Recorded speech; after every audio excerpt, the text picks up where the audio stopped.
প্রিয় বন্ধুরা, তোমরা সবাই কেমন আছো? আমি ভালো আছি। বড়দের প্রণাম আর ছোটদের অনেক ভালোবাসা জানিয়ে আজকের ব্লগটা এখন থেকেই স্টার্ট করলাম। সকাল সকাল দেখতেই পাচ্ছ এখানে বসে চা খাচ্ছি। আজ মনটা সত্যিই খুব ভালো নেই, কেমন যেন হয়ে আছে। চারিদিকের পরিবেশটা পুরো থমথমে হয়ে রয়েছে, তাই ওই বাড়িতে চা খেতে ইচ্ছে করছিল না।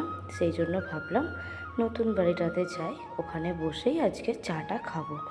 তো চাটা খেতে খেতে বাইরের প্রাকৃতিক দৃশ্যটাকে দেখছিলাম। কি সুন্দর আকাশটা, ঝলমলে রোদ উঠেছে। দাঁড়াও তোমাদেরকেও দেখাই। এই যে দেখেছো কি সুন্দর সকাল সকাল একটা ফুরফুরে হাওয়া দিচ্ছে, আর খুব সুন্দর একটা রোদ উঠেছে। বেশ দেখতেও কিন্তু মনোরম লাগছে। তো সেই জন্য ভাবলাম যে না, এই বাড়িটাতেই বসে আজকে ব্লগটা স্টার্ট করি। তো তারপরে এই যে দেখো, আমি যে পদ্ম ফুলের বীজগুলোকে ভিজিয়ে রেখেছিলাম, জলটা আজকে পাল্টে দেব, না হলে তো গাছগুলো মরে যাবে, মানে বীজগুলো বেরোতে পারবে না, সেই জন্য। তো দেখতেই পাচ্ছ জলটা ভিজিয়ে দিয়েছি, মানে ফেলে দিলাম, কারণ এটাকে হচ্ছে 3 দিন ধরে ভিজিয়ে রাখতে হবে। 3 দিন পর এর অঙ্কুর বের হবে। তো দেখা যাক, এখনও পর্যন্ত কিন্তু অঙ্কুর বের হয়নি। 3 দিন পর অঙ্কুর বের হয় কি না সেটাই এখন দেখার। যেহেতু অনলাইন থেকে বীজগুলো নিয়েছিলাম, এগুলো তো মানে আমাদের এখানে তো পাওয়া যায় না, এগুলো অনলাইন থেকেই অর্ডার করতে হয়। তো আমি ফ্লিপকার্ট থেকে অর্ডার করেছিলাম, এসেছে।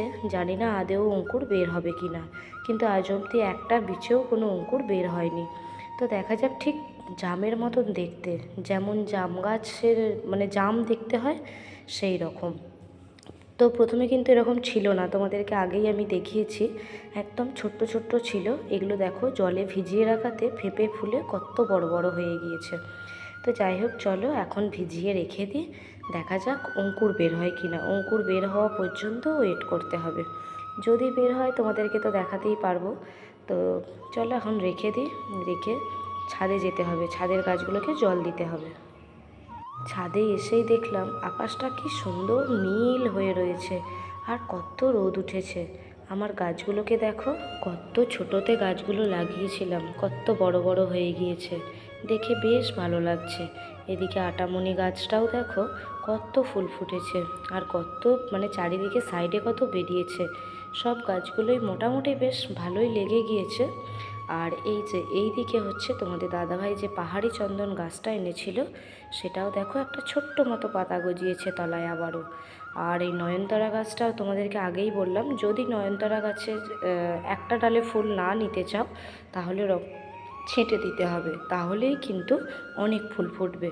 তো যাই হোক, চলো বন্ধুরা, গাছগুলো মোটামুটি সকাল সকাল এখন ভালোই রয়েছে। আমি ওদিকে আমার ঘরের কাজ করি। তো এই যে দেখো চলে এলাম। রেনকোটটা সেদিনে কাজে বেরিয়েছিলাম, বৃষ্টি নেমে গেছিলো, তো পড়েছিলাম। তো সেই জন্য এখন ওটাকে গুছিয়ে আবার ডিকির ভেতর কুড়িয়ে রেখে দেবো, নাহলে তো কখন কি প্রয়োজনে দরকার পড়বে, তখন আর ব্যবহার করতে পারবো না, সেই জন্য। তো চলো এখন গুছিয়ে নিচ্ছি। আর গুছিয়ে নিতে দিতে তোমাদেরকে একটা কথা বলি, বাড়ির পরিস্থিতি যতই খারাপ হোক না কেন, সব সময় নিজেকে যদি শান্ত রাখতে পারো, তাহলেই কিন্তু পরিস্থিতি নর্মাল হয়ে যায়। আর যদি মাথা গরম করে ফেলো, তাহলে কিন্তু পরিস্থিতি কখনো নর্মাল হবে না, সেই পরিস্থিতি আরও উত্তপ্ত হয়ে উঠবে। যেমন আমি সবসময় মাথাটা ঠান্ডা রাখার চেষ্টা রাখি, কিন্তু হুট করেই আমার মাথাটা আবারও গরম হয়ে যায়। তো সব সময় এটাকে হয়তো নর্মাল রাখা যায় না, কারণ কিছু কিছু মানুষের কিছু কিছু এমন কথাবার্তা থাকে, সেই কথাবার্তাকে নিজেকে কন্ট্রোল করা যায় না। তবে হ্যাঁ, আমার একটাই নীতি, যেটা হচ্ছে আমি সব সময় সত্যি কথা মানে বলতে পছন্দ করি। কেউ যদি আমি কোনো দোষ করলে, সেটাতে যদি আমাকে কেউ দোষারোপ করে, সেটা আমি মেনে নিতে পারি। বাট আমি যদি কিছু না করি, সেটাতে যদি আমাকে দোষারোপ করা হয়, তাহলে বেশ খারাপ লাগে। কি আর করা যাবে বলো, সব কিছু নিয়েই চলতে হবে। তো সেই জন্য নিজেকে সবসময় মানিয়ে নেওয়ার চেষ্টা করি। কিন্তু এখন থেকে একটা ডিসিশন নিয়েছি, যেটা হচ্ছে এবার নিজেকে নিয়েও একটু ভাবতে হবে। কারণ এতদিন শুধুমাত্র পরিবারের জন্যই করে গিয়েছি। হ্যাঁ, অবশ্যই আমার পরিবারের প্রতি একটা দায়িত্ব কর্তব্য থাকবেই, কিন্তু তবুও এবার নিজেকে নিয়ে আলাদা করে একটু সময় দিতে হবে। কারণ সব সময় যদি পরিবারের পিছনে ভেবে যাই, নিজের জন্য যদি একটু সময় না রাখি, তাহলে খুব মুশকিল। কারণ বর্তমান যুগের যা পরিস্থিতি, তুমি নিজেকে নিয়ে যদি কিছু না করো তাহলে কিন্তু পরে খুব প্রবলেমে পড়বে, যেটা আমি ফেস করছি, আমি দেখেছি। কারণ কি বলো তো, সব সময় অন্যের প্রতি করা, অন্যকে প্রায়োরিটি দেওয়া, এগুলোর থেকে নিজেকে ভালোবাসাটা সব থেকে বেশি দরকার। তুমি যদি নিজেকে ভালোবাসতে না পারো তাহলে কিন্তু কখনোই তুমি নিজের জীবনটাকে সার্থক বলে মনে করবে না। সেই জন্যই আমি তো এবার মুড়িটা চেষ্টা খেলো করছি। না, ওটা না খেলে মুড়িটা খেতেও পারতো না। খেয়ে একটু কমলে তবে তো শরীরটা হালকা হবে, নাহলে সে মাথার যন্ত্রণাতেই অস্থির হয়ে থাকবে। কদিন এত জল ঘাঁটছে মাছটাকে নিয়ে, অ্যাকোরিয়ামের মাছ, সেটাই। এগুলো না হওয়া পর্যন্ত কিছু পরিষ্কারও হবে না, তাই তিলগুলো সেই সময়কে হয়ে গেলে হয় যে ওটা কেটে দিচ্ছ না, কেটে দিচ্ছ না, কাঁটা গাছ হোক না, ওইটা কেটে দিয়ে কাটো না, ওটা গজাবে না বলছি, শোনো, কেটে দিলে মরে যাবে না, একটা ডালও নেয় ওর। হ্যাঁ,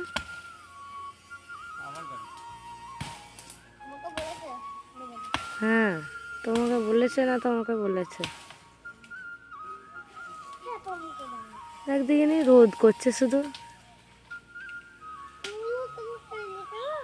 কুড়ুলটা পেয়েছে, কি করবে খুঁজে পাচ্ছে না বাপি।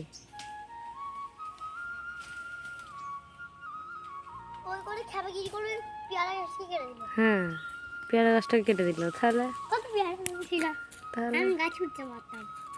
গাছে উঠতে পারতিস। আবার পেয়ারা গাছ লাগিয়ে দেবো, দাঁড়া, এখানটা হয়ে যাক।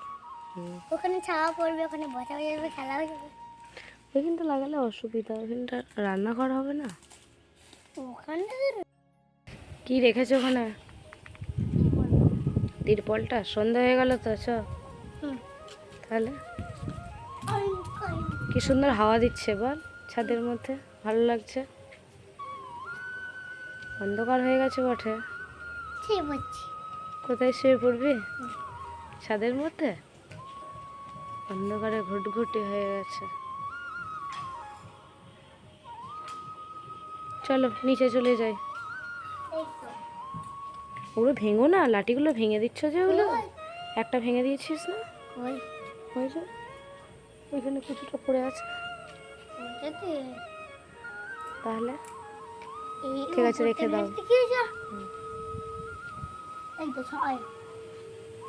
ঠিক আছে, আচ্ছা করতে দিদি শুয়ে আছে, উঠছে না একদম। দিদির শরীরটা খুব খারাপ সকাল থেকে। তোর হয়েছিল দুদিন আগে, বা দিদির হয়েছে? চলো, সন্ধে হয়ে গেছে, ঠাম্মা সন্ধে দিচ্ছে। হ্যাঁ, এবার আমার হয়েছে, এবার দিদির হলো, তারপর তোমার হলো। বলতে না। একদিন এরকম হয়েছিল, হুম সবারই পরে পরে চলে গেছে। হুম, তবে কেউ ভাবে খাবে, হবে তো, সামনে আর কয়েকটা দিন আছে। এই পাতে দেবো। হুম, কতজন লোক হবে? হবে অনেক। হুম। তো এদিকে মেয়ের প্রচণ্ড পরিমাণে শরীর খারাপ, তো মেয়ে ঘুমোচ্ছে, বুঝতেই তোমাদেরকে বলেছি। কারণ মেয়েকে দেখাতে পারিনি একটাই কারণে, মেয়ে ঘরের ভিতরে রয়েছে। আর ও সত্যি কথা বলতে এতটাই শরীর অসুস্থ, উঠে বসতে পারছে না। দেখা যাক, আজকে দিনটা দেখব, নাহলে কালকে ভাবছি ডাক্তারের কাছে নিয়ে যাব। এখন অয়নকে পড়াতে বসেছি, ওই যে মেয়ে বসে আছে, দেখতে পেয়েছো? সব সময় বসে, মানে শুয়ে দাঁড়িয়ে থাকতে পারছে না, বসেও থাকতে পারছে না। মাঝে মধ্যে একবার করে বসছে, আবার একবার করে শুয়ে পড়ছে। তো এদিকে অয়নকে পড়াতে বসেছি। বাড়ির মোটামুটি কাজকর্ম কমপ্লিট হয়েছে। রাতের রান্নাবান্না আজকে আর নেই, কারণ অনেক দুপুর থেকেই যা খাবার রয়েছে সেগুলোই রাতে হয়ে যাবে। দিনের বেলাও সবাই ভালো করে খেতে পারেনি, তো সেই জন্য তো রাতে আর কিছু করবো না, শুধু তোমাদের দাদা ভাইয়ের জন্য আর অয়নের জন্য রুটিটা হবে, ওটা মা বানাবে।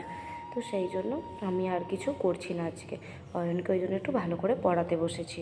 তো দেখতেই পাচ্ছ অয়ন পড়ছে। এই ছড়াটা দেখে একটা কথা মনে পড়ে গেল, আমরাও যখন ছোটোবেলায় পড়েছি তখন কত ভালো লাগতো, তাই না বলো? কি আর করা যাবে। যাই হোক, চলো আজকের মতো বন্ধুরা তাহলে ভিডিওটা এখানেই শেষ করলাম। ভালো লাগলে একটা লাইক করে দিও, আর যদি খুবই ভালো লাগে তাহলে পেজকে ফলো করে রেখো। এখনকার মতো এইটুকুই, দেখা হচ্ছে পরের ব্লগে।